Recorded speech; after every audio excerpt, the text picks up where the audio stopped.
Hello everyone, welcome back to another episode of r/ProRevenge. In today's episode, don't stick to our agreement, you shouldn't have been stepping out. You want a maintenance action for every paint job? Got it. Well, you never said not to wear orange. Before we get started, make sure to subscribe so you will never miss a video.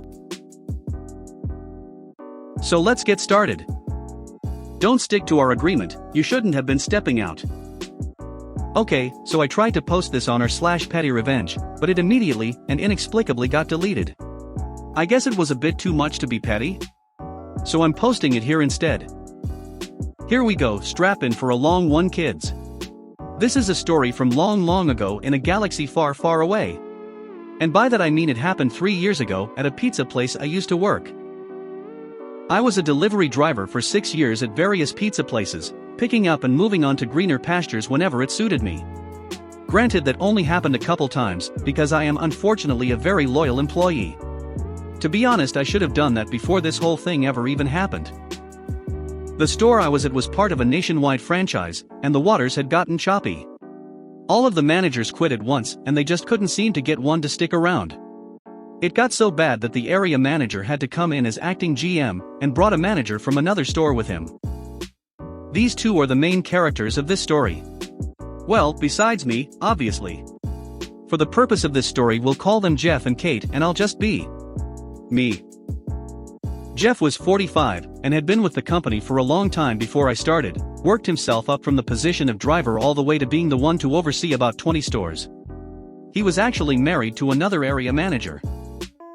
I got along okay with Jeff for the most part. On the other hand, Kate and I got on like a house on fire, both being ladies of a similar age. She often confided things in me that she would soon bite her in the ass, figuratively.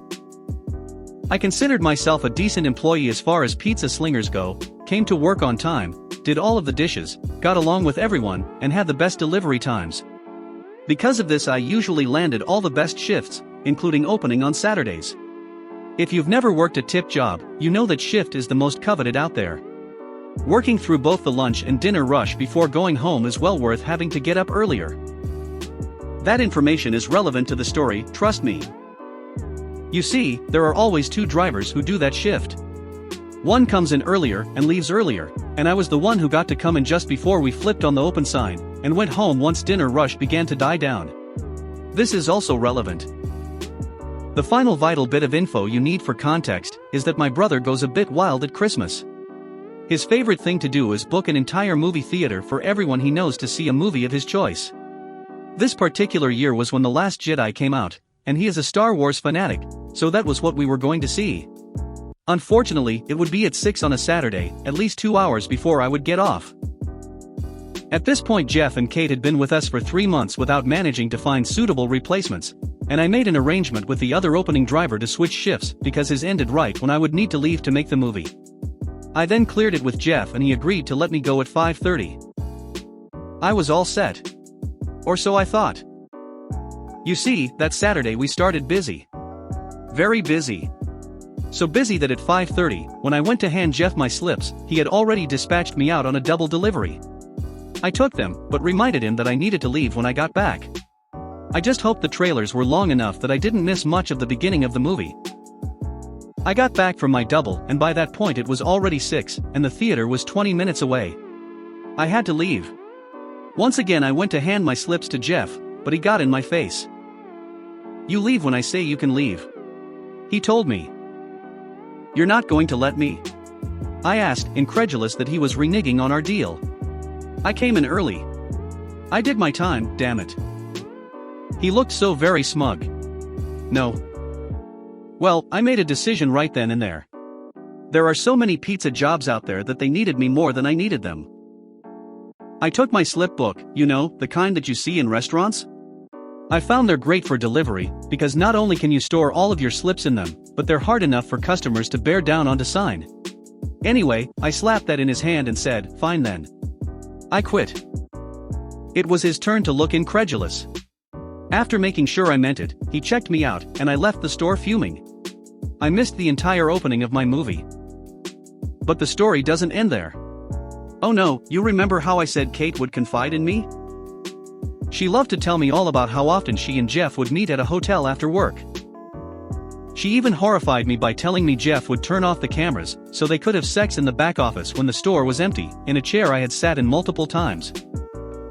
Kate was even so obliging to give insignificant details like the date and time this happened. So I put in an anonymous call to the franchise's HR and told them what to look for when it came to checking the tapes. I told them everything Kate had told me. But I still wasn't content with leaving it there. So I went to my local pizza place that just happened to be in Jeff's wife's area. Remember when I said she was also an area manager, and I got to gossiping with the workers there while they made my pizza. I was well aware it would make it back to her. Food employees can't keep such juicy gossip to themselves. Jeff got demoted to store manager, then transferred to the same store in his wife's area I went to so she could keep an eye on him. I guess it didn't work out because last I heard Jeff's wife divorced him, and he no longer worked for the franchise. And none of that would have happened if he had just let me leave on time. You want a maintenance action for every paint job? Got it. I was reminded of this malicious compliance after reading Leban the Great's piece about reporting damage. Excuse any formatting or language issues on mobile, and I went to public school in the US. This happened while I was at my second command in the Navy. I am an aircraft structural mechanic, AM for short. We work on the aircraft body, tire and wheel, hydraulics, and any paint/corrosion issues. At the time I was a second-class petty officer, think shift supervisor. I ran the command's paint shop on nights. We had a good system worked out with our maintenance control. They are the guys that direct all of the shops to ensure that one group isn't jacking an aircraft while another needs to be inside it, where I would take care of prep work throughout the week, make sure we had stencils cut, get paint from hazmat, and then Friday nights we would run through all of the touch-up paint jobs for 2 or 3 jets throughout the week. I would also be writing up maintenance actions, like a work order for different spots we found on the jets, usually trying for at least one in each area with a different paint color to account for the paint usage on the plane. Come Friday night everyone else would leave early and my guys, one body from maintenance control, couldn't do work without them, one from maintenance admin, needed to complete our maintenance action, and myself would stay and paint the jets so they would have time to dry over the weekend. We were usually out by midnight, sometimes 0100 at the latest. This worked great for almost 2 years, then we get some turnover in maintenance control, and a brand new chief. Think the worst middle managers you've ever dealt with, but with a gut and a coffee mug, decided he knew the best way to run my shop. Let's call him Chief Know Nothing. Monday night began with me being called into maintenance control. Chief Know Nothing told me he was implementing a new system. Every paint job now required its own maintenance action. His requirements were, if it wasn't connected by the same color, or was more than 6 apart, it was a separate action. I tried to explain how this was a terrible idea, but it was shot down. He had made up his mind, and starting this week I was to write up every spot I found as its own job. As a quick aside, this is a tactic used by Navy leadership to get more bodies under them. If the workload he is in charge of doubles, then he can argue he needs more bodies.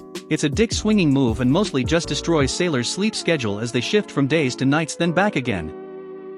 So after complaining all night Monday, I am a sailor after all, that's what we do best, I came to work Tuesday ready to maliciously comply. I picked one jet and I wrote up everything I could find. 5 scratches on one landing gear. 5 separate maintenance actions. All of the jack points are scratched up. Well, that's 3 separate actions right there. Scratches through the pilot's name? Each letter gets its own maintenance action, possibly my favorite.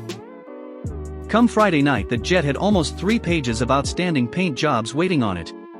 This jet is going on a detachment Monday, and all of these have to be finished before it leaves. Everyone leaves except my shop, which is me and 3 other people, the Chief Know Nothing, and maintenance admin. I had prepped my guys for a long night, and I gave maintenance admin a heads up cause I'm not a monster. You see, the issue with the system that processes our maintenance actions is we could only be in work on one maintenance action at a time. I couldn't be a worker though as I inspected their work, so I would put all 3 of my guys in work, wait for them to finish those 3 jobs, inspect those 3 jobs, take them out of work on those 3, then put them in work on 3 new jobs while I left the first ones to dry. I can't remember an exact number of how many jobs we had, but after starting at 1,600 we finished painting around 0430. Then we went in the shop and signed off every single one of those jobs on one computer, which was completed around 0515. and sent over to the chief know-nothing and our maintenance admin to finalize. I sent my guys home, and then waited around for chief to call me into maintenance control to sign for tools. That call came around 0645 from a very disgruntled chief know-nothing who had some not nice things to say about how I ruined his weekend plans. Monday morning I get a call from my chief, still a terrible middle manager, but one that fights for me, asking why the hell I worked till nearly 0700 on Saturday. So I explained we wrote up every paint job. Each individual paint job got its own maintenance action as per chief know-nothing's request. After my chief finished laughing, he told me to show up early tonight, so we can figure out a new system. That new system, the same one that worked for the last 2 years without any issues. Well, you never said not to wear orange. I will never forget my favorite malicious compliance from my private school days. For some important background, I went to a very strict religious school, and though I was also religious, Catholic, I was not the same religion as the headmaster and founders, Baptist. They did not like me from day one and made it clear. I wanted to play soccer, but they only had a men's team. All the girls here play volleyball, why don't you try that? I didn't want to play volleyball, I had played soccer for 10 years at that point. I wanted to play popular Christian rock songs for music ministry, and was told that we weren't allowed to play that devil worship music. Tons of stuff like that. I was in the office more than once, despite being a mild-mannered freshman. Another important note is that at this time, I had a pretty, we'll call it punk style, I guess. I did a lot of shopping at PacSun, Hot Topic, and most of what I owned was black. Normal teen stuff. I also had very, very long brown hair that would often fall in my face. Think Violet from the first half of The Incredibles. This will be important. Things continued to get worse over the next 2 years. Finally, at the beginning of my junior year, I was called into the guidance office. The headmaster, guidance counselor, and my English teacher were there for an intervention. Mrs. English, Luckybug, we're very concerned about you. You don't seem to be very social. Are you happy? Are you having dark thoughts? Me, I'm perfectly happy and I have a ton of friends. What made you think there was something wrong? Headmaster, we're all just a little concerned about how you present yourself. Me, what is that supposed to mean? Mrs. English, interrupting loudly, well, it's probably because you dress in all black, baggy clothes, and your hair is always in your face. It'd be nice if we could see you smile and know you're all right. Me, what's wrong with wearing black? I just feel comfortable in these clothes. Plus, the baggy pants aren't that baggy and they help me avoid accidentally breaking the pants must not be skin tight rule in the dress code. And I'm proud of my long hair. It's taken me years to get it this long. I'm perfectly happy, I'm just wearing what I like the most. Headmaster, well, we'd like to see you wearing happier looking outfits. You really should make an effort to fit in among your peers. Mrs. English, and you should try wearing more happy colors. Wearing harsh blacks will only make us wonder how you're doing. It's safe to say I was horribly insulted. Wearing black didn't make me suicidal, and I had a great life at that point. So, cue the malicious compliance. I spent the next few days investigating, waiting for the nugget of information that would make this compliance so sweet, juicy if you will. Finally, my English teacher says offhandedly, while insulting yet another student, I just hate the color orange. It's such an unbearably ugly color. There it was. My plan was ready. I filled my closet with orange, bright orange top, striped orange jacket, puffy orange vest. My favorite was a iridescent, fluorescent orange rain jacket. Honestly, I don't like the color orange either. But I did what I had to do. So, almost every day for the rest of junior year, I wore an orange shirt and pulled back my long hair to make it even more visible. Then, I sat in the front center seat of Mrs. English's class, and made her stare at my bright orange shirt. I could see the disdain in her face every time. A few of my friends got in on it occasionally too. After about a month, she made a comment about how it was nice to see me putting some more variety in my wardrobe, but why did I have to pick orange? I just said, well, you didn't want me to wear black anymore. But isn't orange a great color? And I didn't stop wearing orange until the end of the year. If you made it to the end of the video, thanks for watching. Don't forget to like, subscribe and share, and we will see you in the next video.